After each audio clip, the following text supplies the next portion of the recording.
Sur Radio Espérance, Aurore Bout pour Alliance Vita.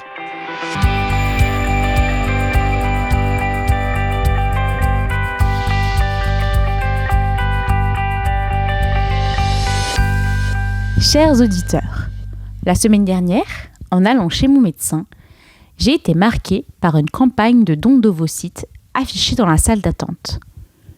Si la promotion du don de gamètes n'est pas nouvelle, avec par exemple la campagne Fête des parents lancée en octobre 2023, cette nouvelle campagne montre bien l'urgence pour l'Agence de la biomédecine, l'ABM, de tenter de recruter rapidement et massivement de nouveaux donneurs et donneuses de gamètes.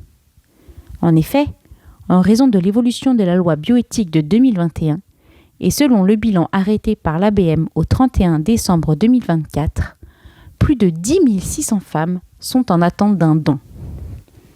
Or, en 2024, on recensait 1000 candidats au don de spermatozoïdes et plus de 900 donneuses d'ovocytes.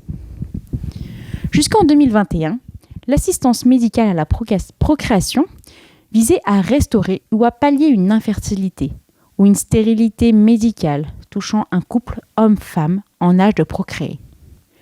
En ouvrant notamment l'accès à la PMA aux femmes seules ou aux couples de femmes et en autorisant l'accès à l'autoconservation des gamètes sans raison médicale, le gouvernement a contribué à modifier les mentalités et le regard porté par la société sur la procréation humaine.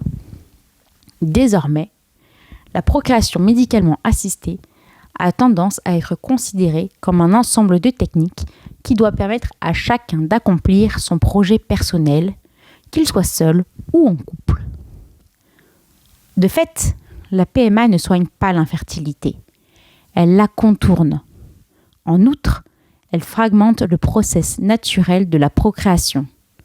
On parle de disjonction, de rupture du continuum biologique. Autre point, la création d'embryons surnuméraires. Au 31 décembre 2023, on en dénombrait plus de 320 000 conservés pour environ 105 000 couples. Dans 8,3% des cas, les couples n'ont plus de projet parental pour les embryons conservés.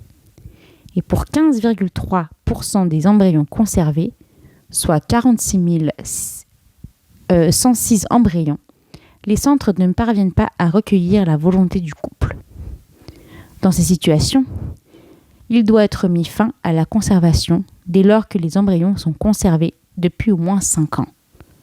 Néanmoins, il reste plus de 26 000 embryons concernés par cette situation. Et puis, il y a la filiation. Le don de gamètes ou d'embryons efface volontairement le lien biologique avec un parent. Cela peut provoquer des troubles identitaires. Depuis 2022, les enfants nés de procréation médicalement assistée peuvent, à leur majorité, demander l'identité du donneur. Enfin, produire des enfants sans père ouvre la voie à la GPA, la gestation pour autrui, et à un marché de procréation. On parle de droit à l'enfant.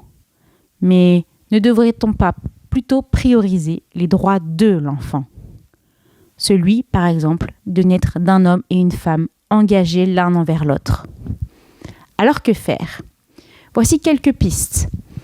D'abord, investir dans la recherche pour traiter l'infertilité, notamment celle liée à des modes de vie ou à l'environnement.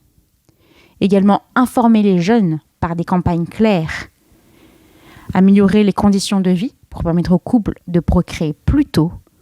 Et enfin, obtenir l'interdiction universelle de la GPA.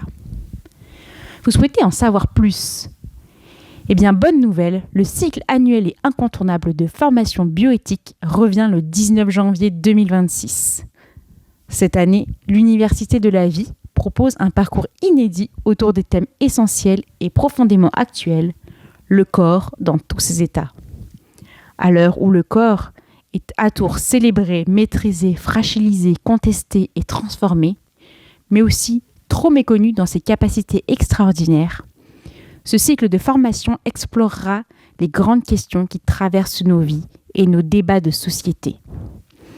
L'événement annuel de formation bioéthique proposé par Alliance Vita se déroulera les lundis 19 et 26 janvier puis le 2 février 2026, dans plus de 150 villes en France et à l'étranger. En Auvergne, à Clermont-Ferrand, l'Université de la vie aura lieu au CDP et à Riom, à la maison paroissiale. À la semaine prochaine!